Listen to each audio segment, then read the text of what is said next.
কোথায়? আমরা লাংলক। ইয়েস!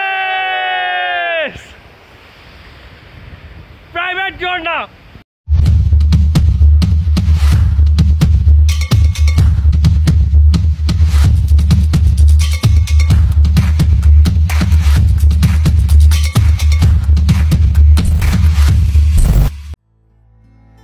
ভোরবেলা পাহাড়ি কুয়াশা মোড়ানো তিন্দু।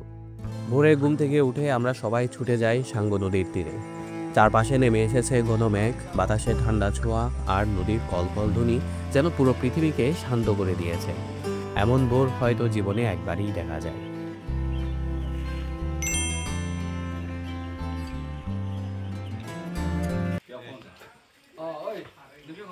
সকালের নাস্তা সেরে আমরা বেরিয়ে পড়ি লাংলক ঝর্ণার পথে।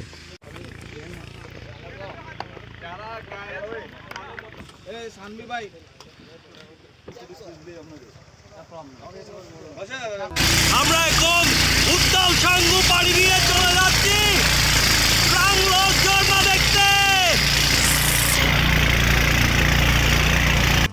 বাংলাদেশের সর্বোচ্চ ঝর্ণা, যার নাম শুনলেই মনে হয় রহস্যময় কোনো পাহাড়ি গল্প। সাঙ্গুর উজানে বুটে করে এগোতে থাকি আমরা। দুপাশে পাহাড়, মাঝে নদী আর মাথার উপর মেঘে ঢাকা আকাশ। এই যেন পৃথিবীর বুকে এক টুকরো স্বর্গ। আমরা কিভাবে তিন্দুতে আসলাম সেই গল্প দেখতে প্রথম পর্বটি দেখুন, লিংক ইন দ্য ডেসক্রিপশন।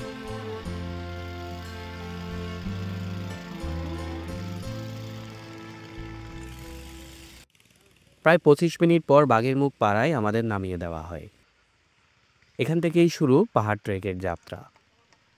প্রথমে কয়েকটা পাথরের সিঁড়ি, তারপর আঁকাবাঁকা পাহাড়ি পথ।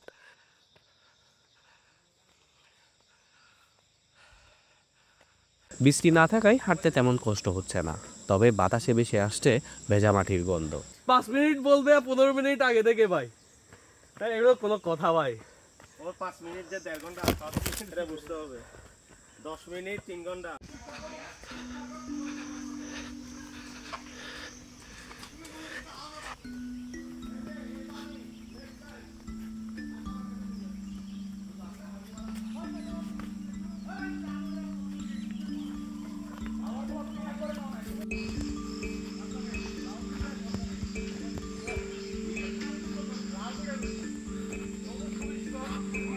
মনে হয় একদম লাংলকের কাছাকাছি চলে আসছি। শব্দ অলরেডি শোনা যাচ্ছে, ঝর্ণার শব্দ।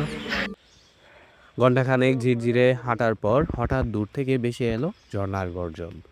আর একটু এগোতেই দেখা মিলল সেই কাঙ্ক্ষিত লাংলক ঝর্ণার। ওই দূরে দেখা যাচ্ছে লাংলক। এখন দাঁড়িয়ে আছি আমরা লাংলক ঝর্ণার সামনে, যেটা কিনা বাংলাদেশের এখন মোস্ট হাইট একটা ঝর্ণা, যার উচ্চতা প্রায় 380 ফিট। দেখুন কত উঁচু থেকে পানি পড়ছে, দেখতে পাচ্ছেন কত উঁচু থেকে পানি পড়ছে। আমরা এখনো নিচে যাই নাই, নিচে যেতে আরো মিনিমাম 15 মিনিট সময় লাগবে। এই 15 মিনিট দূরত্ব থেকে আমরা দেখতে পাচ্ছি যে ঝর্ণার পানি প্রবাহিত হচ্ছে। ঝর্ণার আপার স্ট্রিমটা দেখতে পাচ্ছি, প্রথম অংশটা এটা ওই উঁচা থেকে একদম নিচে বেয়ে বেয়ে পড়ছে। এমন সব অ্যাডভেঞ্চারাস ট্রাভেল ডেস্টিনেশনের খোঁজ পেতে অবশ্যই আমাদের চ্যানেলটিকে সাবস্ক্রাইব করতে হবে এবং পাশে থাকা বেল আইকনটি বাজিয়ে দিবেন। আর এই ভিডিওটি সবচেয়ে বেশি বেশি করে শেয়ার করবেন, যাতে এই অপার সৌন্দর্য সবাই দেখার সুযোগ পায়। ওমা, কি অপরূপ সৌন্দর্য! প্রায় 380 ফুট উঁচু পাহাড় থেকে জলধারা নেমে আসছে সরাসরি পাথরে। মেঘ আর রোদের খেলায় সেই পানির ফোঁটায় রংধনুর মতো ঝিলিক পড়ছে।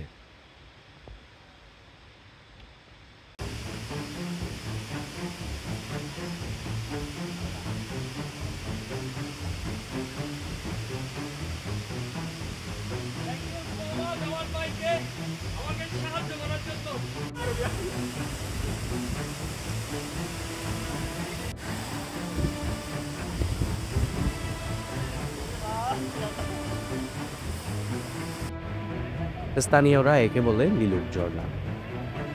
সুবহানাল্লাহ, আল্লাহর সৃষ্টি সত্যিই অপরূপ। পাইলট, আমরা কোথায়? আমরা লাংলক। ইয়েস! প্রাইভেট ঝর্ণা, আর কেউ নেই। শুধু আমরা 5 জন। এর চেয়ে সৌভাগ্য আর কি হতে পারে?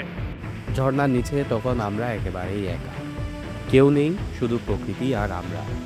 প্রায় 2 ঘন্টা কাটিয়ে দিলাম সেখানে। কেউ ঝর্ণার নিচে দাঁড়িয়ে হেসেছে, কেউ নীরবে তাকিয়ে থেকেছে সেই অপার্থিব সৌন্দর্যের দিকে।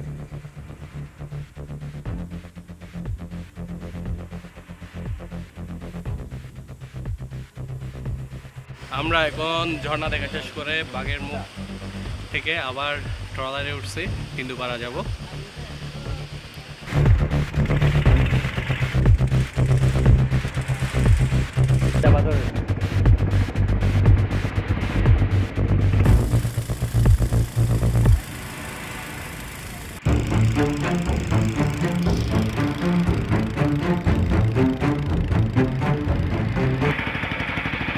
লাংলক ঝর্ণা ঘুরে এখন আবার তিন্দুপাড়া ব্যাক করলাম।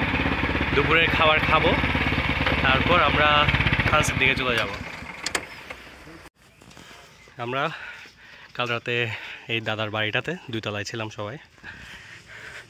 আজকে এখান থেকে খাওয়া দাওয়া শেষ করে বিদায় নিব।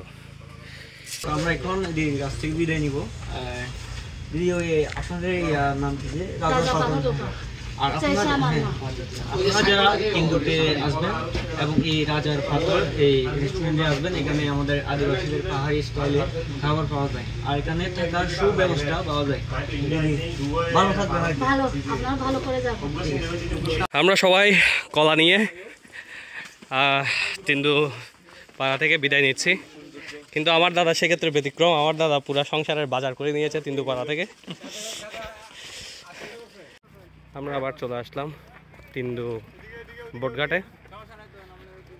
আমরা এখন তিন্দু থেকে শান্তিপাড়া চলে যাচ্ছি।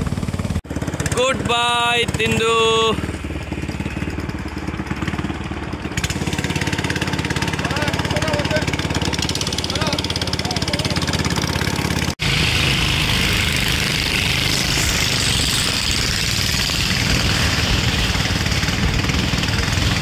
তিন্দু থেকে থানচি যাওয়ার বোট জার্নিটা যেন আরও একবার মুগ্ধতার ছোঁয়া দিল।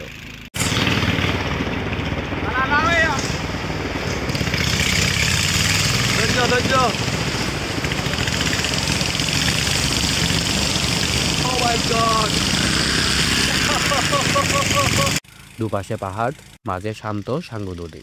প্রতিটি বাঁকে প্রকৃতি যেন নতুন কোনো রূপে হাজির হয়। প্রায় 2 ঘন্টা পর পৌঁছালাম থানচি বাজারে, কিন্তু সেখানে এসে ছোট এক ধাক্কা গেলাম। বান্দরবন যাওয়ার চাঁদের গাড়ির ভাড়া শুনে চোখ কপালে উঠল। তবুও উপায় নেই, বিকেল 3টার শেষ বাসে উঠে পড়লাম। পাহাড়ি পথ পেরিয়ে নদীর কলকল শব্দ পিছনে ফেলে ধীরে ধীরে মিলিয়ে গেল তিন্দুর সেই মায়াময় দিনগুলো। 2 দিনের এই তিন্দু ভ্রমণ যেন জীবনের এক অভিজ্ঞতা। মেঘ, পাহাড়, নদী, ঝর্ণা সব মিলিয়ে এক অনন্ত রূপকথা। তিন্দুর সৌন্দর্য হয়তো ভিডিওতে ধরা যায়, কিন্তু এর অনুভব তা শুধু হৃদয়ে রাখা যায়।